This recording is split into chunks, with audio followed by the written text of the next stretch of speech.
Hey there, Mr. Redder here. Welcome back to another episode of Reddit Podcast Stories, where today, my husband's parents took out credit cards in his name. My husband ran a credit report and found out that his credit score was 450. Needless to say, we were shocked. We had no idea how his credit score had gotten so low. We looked at the details, and lo and behold, 13 credit cards had been taken out in his name with debts that amounted to $10,000 by, you guessed it, mother-in-law. He called mother-in-law on the phone, and she admitted to taking out the credit cards in his name and racking up the debt. I don't even know what else to type because I'm literally floored. I have no idea what to do, think, say, anything. I feel so bad and just like I need so much help. Update. So we found out that they've been doing this for the past 6 years. They're only making the minimum payments on them. He was able to get access to the accounts online because his mom uses the same password for everything. The accounts were being paid from their bank account. The credit cards had been used for things like gas, gifts, phone bills, hospital bills, Etsy, etc. Let me start this off by saying his dad makes about $100,000 a year, but they live well above their means. We confronted his parents on the phone, and they admitted that they took out the credit cards in his name. They said they didn't have enough money to pay all of the credit cards back right now, but they would start paying $800 a month on them starting in October instead of the minimum that they were doing before, $26 per month per card. Husband doesn't want his parents to go to jail for identity theft, but I don't feel comfortable being at their mercy regarding whether or not they pay. We're also worried that we might not have enough evidence or that they could just say that all of the credit cards were his or that he knew about them. Husband really doesn't want to take them to court, but I'm not sure what options we have. I feel like it might be important to note that his parents don't like us and never want to speak to us again, so we don't really have any reason to trust what they're saying, except for the fact that they've been paying on them for 6 years. I'm really just looking for advice on what different options we have, what those would entail, whether or not we would have to file criminal charges to get the money from them, etc. Edit. Husband's parents still have his social security number memorized and even pulled up a credit report on their own in his name last night. Is there anything we can do about this? Husband suggested legally changing his name, but I'm not sure that would work.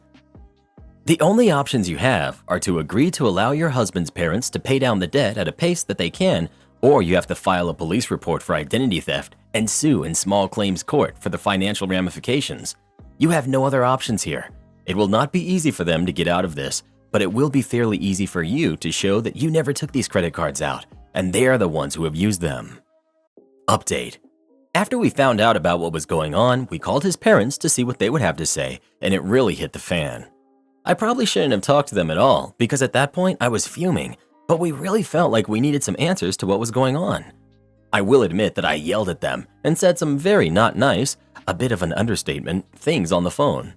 We started the conversation talking about the debt, and we barely said 3 sentences about it before they turned the whole thing around. The conversation went on for 30 minutes. Halfway through, which husband had a panic attack, and only about 2 minutes actually consisted of them talking about the fact that they had racked up all of the debt and stolen his identity. I'll add some of the highlights of the conversation. The money is not the issue. The real issue is your wife. Ever since you married Batman, no one wants to be around you. If she was a good wife, she would want you to be around your family. She's a bad wife because she's filling your head with lies about us. At this point, I mentioned how they were mistreating us with the words they were saying. What? You're making that up. Where did you get that from? You're crazy.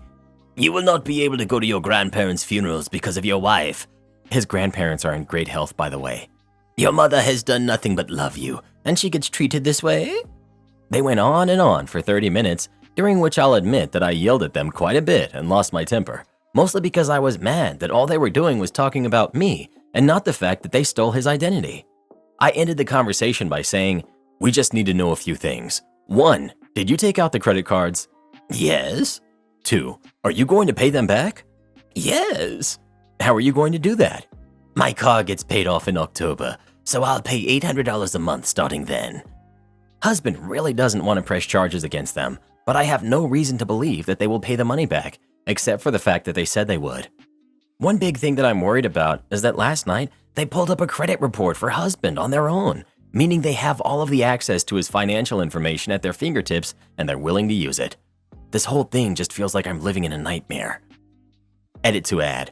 Husband and I are filing a police report for identity theft.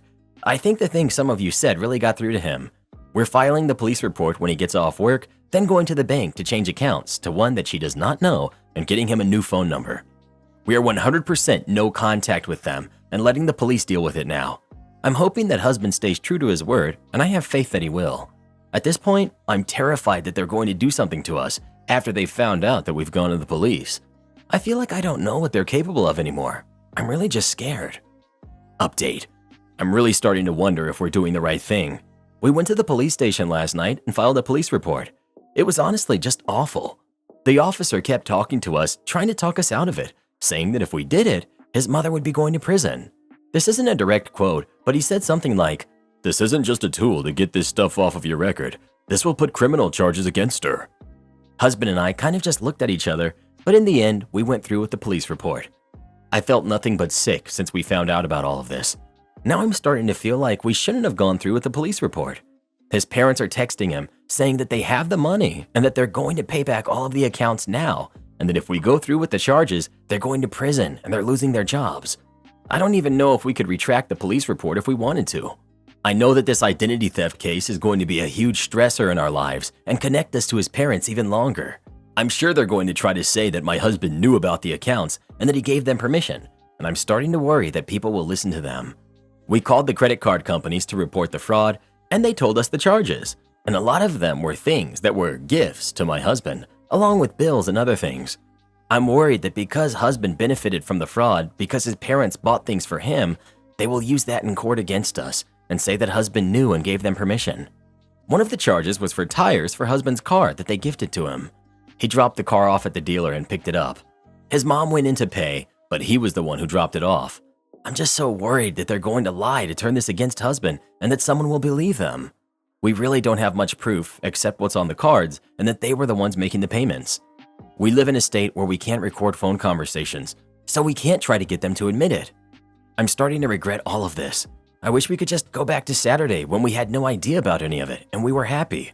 I'm feeling so miserable and depressed, and I can't get out of this funk.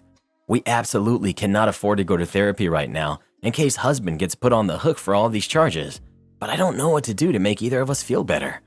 Update. It's been about 8 months since my last update. A lot has happened since then, and I felt like those of you who helped me out deserved an update. Since then, we've done a lot of fighting with the in-laws. We decided against filing charges and instead hired a lawyer. The lawyer wrote up some legal documents I don't understand, which basically stated that they had until March 2017 to pay off the debt, plus the fees for our lawyer. They agreed to it, probably because they didn't want to go to jail and thought that they could still salvage a relationship with their son. Since then, they have paid back all of the money, most of it with large sums of money, which makes me wonder why they needed the cards in the first place, and my husband's credit has increased quite a bit. My husband made the decision that he no longer wanted a relationship with his parents, which I supported him with wholeheartedly. Our decision was to never see or speak to his family again, but when my husband's niece passed, their granddaughter, we felt as though we should at least go to the funeral. We saw them there, and they started acting like nothing had happened and that everything was okay. We let them have their moment due to what had happened. They have invited us to various holidays since then, but we have not responded. We haven't seen them since the funeral and don't plan on seeing them again. I'm not sure what my husband would decide to do in the event of another funeral, but we'll cross that bridge when we get there. I want to thank everyone for all your support and helping me and my husband get through one of the most difficult times of our lives. Everything is exponentially better now, and I'm so happy that we decided to go no contact. 10 for 10, would do again. Am I the jerk for demanding my coworker pay me for a ride to work after many months of giving her a free ride? For the last 14 months, I've been driving one of my coworkers to and from work. She lives only a mile up the road from me, and it's convenient since it's on my way, so I've never asked her for money or accepted it when offered. From my perspective, I would be going there regardless, and her overall household expenses are higher than mine, so it felt like the right thing to do. Over the weekend, my car went to the shop. I informed my coworker that I wouldn't be available to give her a ride on Monday or Tuesday. She said it wasn't a problem because her boyfriend is off this week and would give her a ride. I asked if I could also catch a ride with them and even offered to walk to her home so they wouldn't have to drive out of their way. She consulted with her boyfriend and he agreed, but requested $20 for the 2 days. I understand it's just $20, but that request bothered me. I declined the offer and mentioned that I would find my own transportation. At work yesterday, she inquired about my car. I informed her that I would be getting my car back on Tuesday night, But going forward, if she wanted to ride with me, I would appreciate $30 a week, which covers about a third of my gas costs. She was upset by this and mentioned that her boyfriend had asked for money from me because having me in the car meant he couldn't make any stops on the way home. I pointed out that I had been willing to drive straight home to help her out for over a year, and it wouldn't have hurt him to show some level of appreciation. Today, she informed me that she would no longer be riding with me after discussing it with her boyfriend. She expressed disappointment with me for holding his actions against her and accused me of being petty. A couple of other coworkers mentioned throughout the day that her boyfriend is simply unpleasant and that she doesn't have much say at home, but overall, they agreed with me that his behavior was inconsiderate. From my perspective, this guy directly benefits from me by not having to worry about transportation for his girlfriend or spending any money on travel, and my coworker should have stood up for me. Do you think I'm being petty about this? Petty? Yes. Jerk? No. While she can blame her boyfriend, she went along with it. She should have explained to him how for over a year you gave her free rides and asking for money was tacky of him. But she didn't. She just went along with it. She showed you what she thought of your kindness and friendship. You're just showing her the same. Not the jerk. Not the jerk. She's a package deal with her boyfriend. You were doing her a favor for quite some time, and you're right that she should have defended you against her boyfriend. Heck, she could even pay him those $20 for you. How come she was upset only after you wanted money from her and not when her boyfriend asked for money from you, if in her book it's okay to ask for money? Your offer of 1/3 of the cost was pretty generous. She had free rides. She tanked the possibility for herself over a measly $20. Not the sharpest tool in the shed. Today I messed up by losing my job, $4,000 in inventory. I'm 16 and I've been working as a cashier at a nearby supermarket for the past 6 months, so I'm still relatively new to some things. During the peak of our rush hour yesterday afternoon, 2 women arrived at the front of my line with carts full of expensive merchandise. Right from the start, I noticed that they were very talkative as I scanned their items, asking me numerous questions about myself, my life, and my job. It almost felt like a distraction. At the time, I didn't find it too strange since customers often strike up conversations like that. They shared details about their lives as traveling nurses, and one of them mentioned having worked as a cashier at a similar place to where I work. The first woman's total came to around $2,600, all for items like baby monitors, a pump, and other baby supplies. I was taken aback by the amount because I hadn't realized how quickly it had added up. It was the first time I had seen a purchase of this magnitude. Now here's where it gets interesting. At the end of the first woman's total, she showed me a store credit card with instructions on the back that read, "Insert card, then select cash tender." I started feeling suspicious at this point, but the card looked very real, so I allowed it. She was also quite convincing, explaining how the card worked and that it was a privilege earned by people with excellent credit. So I followed her instructions. I pressed the button indicating that she paid in cash, handed her the receipt, and then it was the next woman's turn. She also had a similar cart filled with items totaling around $1,300. I admit by that point I should have caught on, and to be honest, I feel like an idiot. She handed me a card identical to her friend's with the same instructions to select cash. I pressed the same button, but since they didn't actually give me any cash, I didn't put anything in the register. It wasn't until later in the day that I discovered neither of their cards worked because I hadn't pressed card tender on the machine. Their act of inserting the cards was a simple trick, so off they went with all that merchandise in their carts, a receipt in hand, and not a single dollar spent. About half an hour later, I consulted my manager and was informed that it was definitely a scam. Honestly, I'm still shocked that I fell for it so badly. They knew exactly how to respond to every question, having a ready-made explanation for each item. They even mentioned a baby shower in relation to some of the items, although I don't recall all of their excuses. It was very well put together, I must admit. Looking back, I should have noticed the signs earlier, but the pressure from the long line of customers behind them got to me. I fell for the change scam once. Guy handed me a $100 bill for a small purchase, talking to me while I'm counting out his change, leaves and comes back asking if he can switch it out as he wants to keep the $100 bill.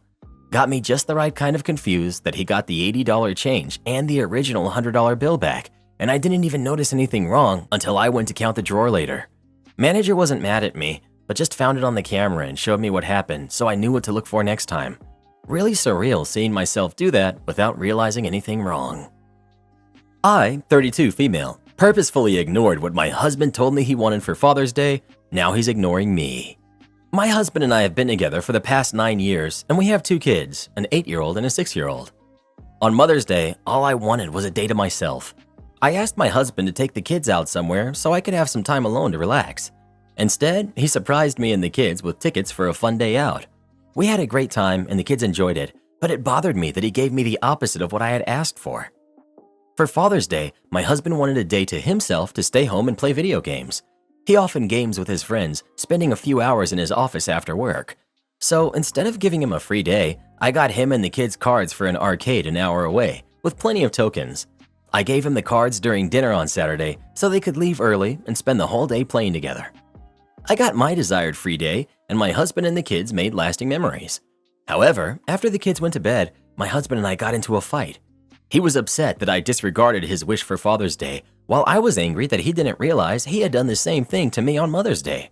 Since then, he has been ignoring me and not accepting my apologies. Edit. Some people seem to think that my husband, kids, and I went out together on Mother's Day. However, that's not the case. I took the kids out for a day out while he spent the entire day playing video games with his friends. Edit. I can't believe I have to clarify this, but I don't resent my kids. My point was not that spending a day out with them is terrible and that I don't want to do it.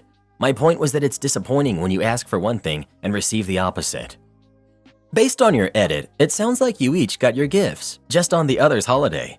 If he really can't see how these things are the same, I suggest you speak in smaller words and try again, because he's being deliberately obtuse. He expected to have a day off on Mother's Day and another on Father's Day, and is being a petty kid that he didn't get both days off. Make a graph and chart which days each of you has off. When you're alone with him, hold it up, tell him to explain how it's different, with facts and logic. Ask if the difference was that he was happy on Mother's Day and unhappy on Father's Day. Once you're able to get him talking, you're also going to have to discuss how it's not appropriate to give your spouse the silent treatment, on top of the not coolness of him acting like he's the only human being with feelings that matter in your marriage. There's no way he didn't know what he was doing when he set up a day with you and the kids on Mother's Day without him around, or I guess maybe he's legitimately insane. I feel crazy reading these comments accusing you of resenting your kids or being a bad wife for being petty. Like, yeah, it was petty. People get petty when they're mistreated and taken advantage of. And now he's lying to you and saying it's not the same and not what he was trying to do. Please. Any husband with half a brain knows that Mother's Day is a holiday the father/husband participates in actively, not just planning or buying, but is present with you, with the kids, trying to give you time off. It's what he wanted for Father's Day. He knew it's what you wanted for Mother's Day. Yeah, it was petty. I would be petty too if my partner got me an obligation and got themselves a day of rest. You two need to talk it out, but he needs to own up to what he did. Am I the jerk for telling my girlfriend her home decor is the reason I won't host a work gathering at her place? I, male 32, have been with my girlfriend, who's 29, for over a year now. She's smart, funny, a bit quirky, and has a serious job with a good salary. We have a great time together and generally get along very well. The only thing is her choice in home decor is bizarre, to put it frankly, and not something you would think a normal, grown adult would be into. Her apartment is definitely a reflection of herself and her interests, but not in the best way. My girlfriend has a wall dedicated to animation in one room of her apartment, with Futurama pieces and etchings of some weird triangle guy. Then there's the wall of framed and preserved insects in another room. But not insects like butterflies or moths. Instead, she displays tarantulas, beetles, and large stick insects. Her bathroom has a subtle theme of the ocean, which is pretty common, but instead of starfish or shells, she has a little anglerfish nightlight, a small vampire squid painting, and a framed diagram of what apparently is a goblin shark right by the toilet. I would say a majority of her home decor and furnishings are okay.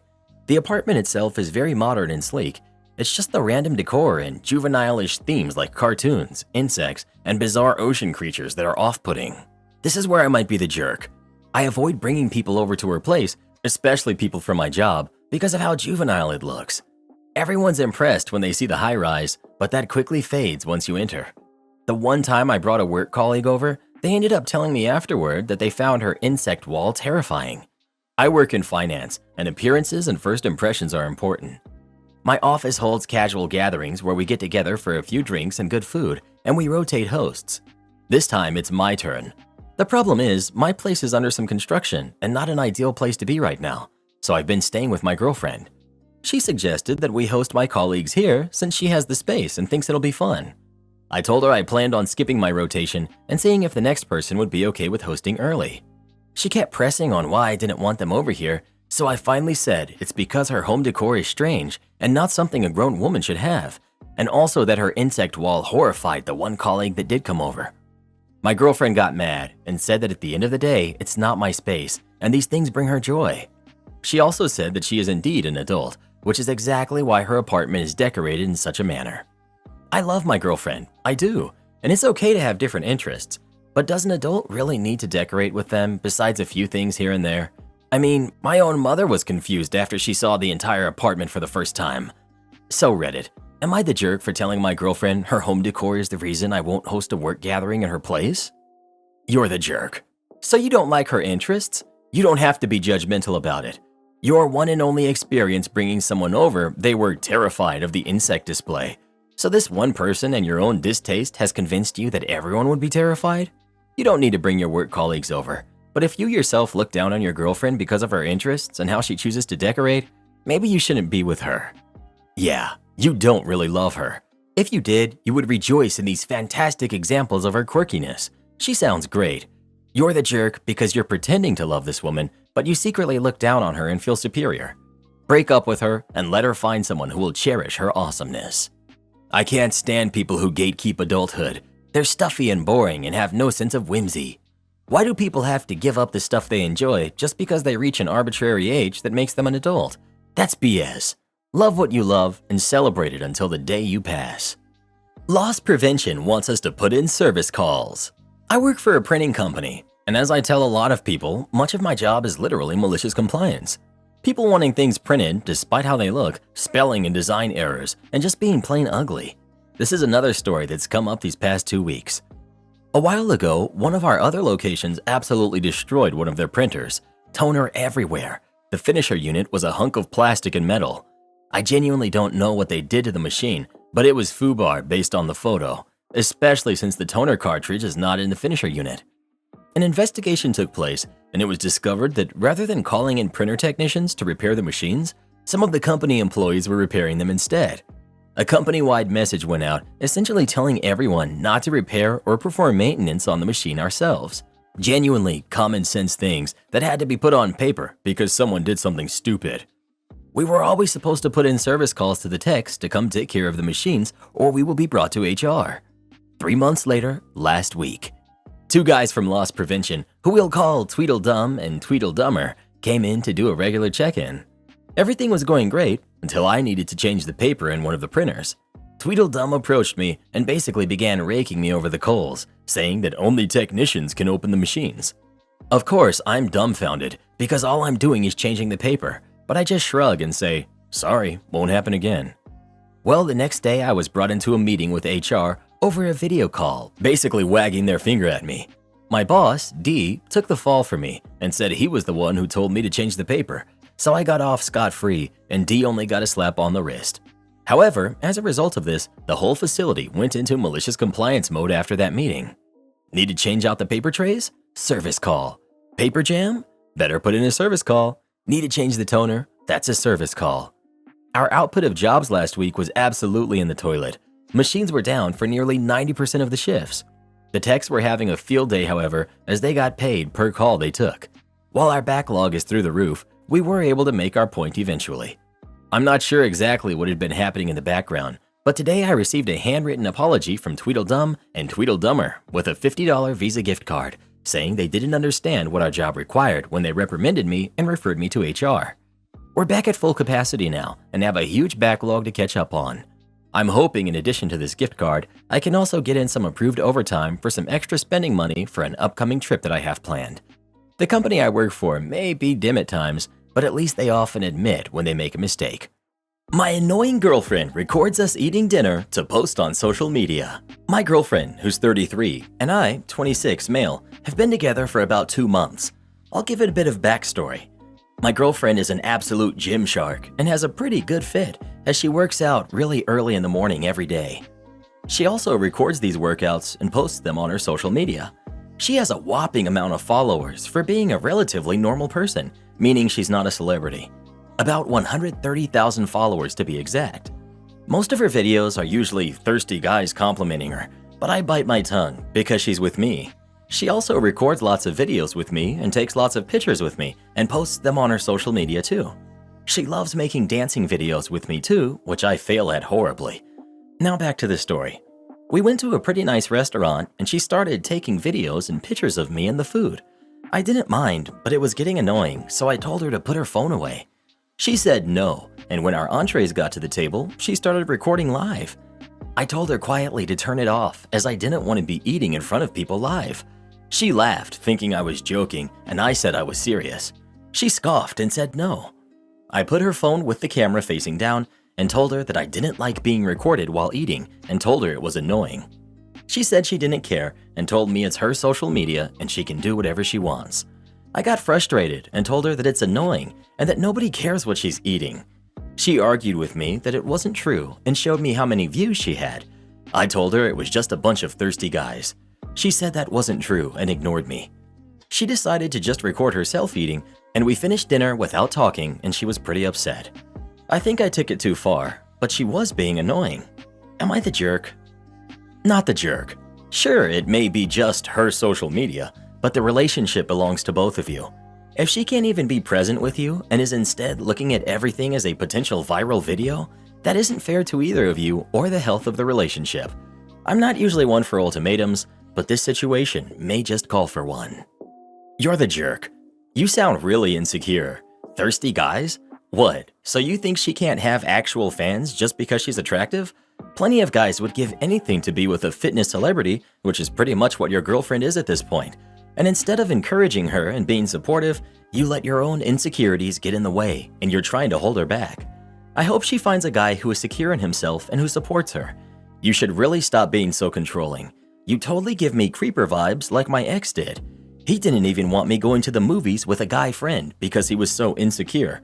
Like, look, dude, I don't care what kind of issues you have from your past, but there's no way I'm letting you take it out on me. So yeah, I'm not proud of it, but in the end, I did cheat on him just to hurt him. That's what happens when you're an insecure little guy wasting the time of a grown woman like me. Take me as I am, or you'll miss me when I'm gone. Don't mess with an engineer. I worked for a company that provides specialized equipment used in manufacturing. To protect my anonymity, I'll have to be vague about what exactly this machine does. During my time working in this field, I got to know many clients who would need these machines installed and serviced. One of these customers we'll call Jake. I later left the company for a different job, but Jake apparently kept my number. One afternoon, I got a call from Jake that they wanted a new unit installed and another unit needed maintenance and wanted to know if I was available. I let him know that I left the company, but that I could pass him on to someone who could help. He tells me he'll pay me 2 times my current rate to install the unit over the weekend. He lets me know that the company has increased the rates of installation and the company just can't afford it.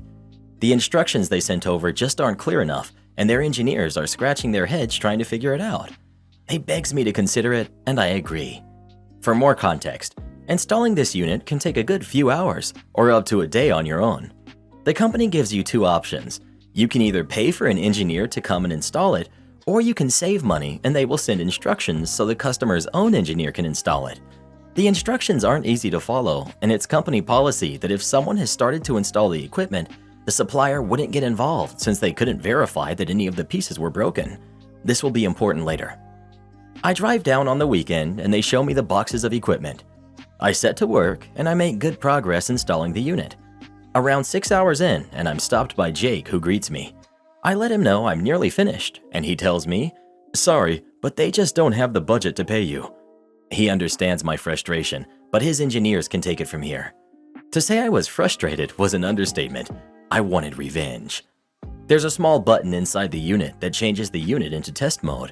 This is done to perform maintenance on the unit, but it's impossible to configure the unit with the button pressed. It's only possible to reach this button using a pin, so it's not easily pressed during installation. Because of this, the installation instructions don't mention it. There's really no way of telling the equipment is in test mode, it just won't work normally. I think you can guess where this is going.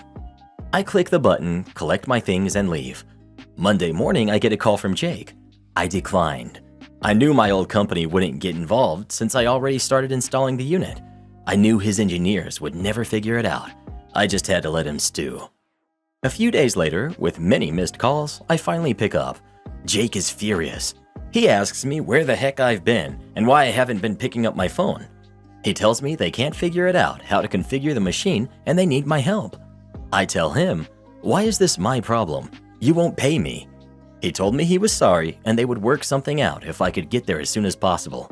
I told him, "Oh no, you're going to pay me £7,000 up front before I do anything." I'd never felt this powerful before. He screamed at me for a bit and hung up.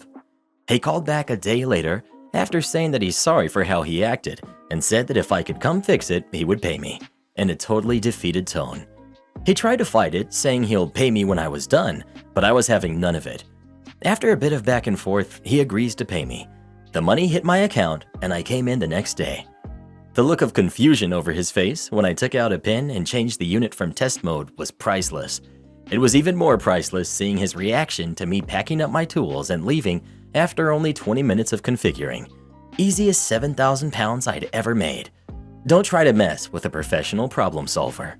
Do this next. Tap here on your screen to come see our new podcast playlist, where you'll find thousands of hours of the best stories you've ever heard. Or tap the one on the right. That episode is specifically just for you, based on other videos you've enjoyed the most.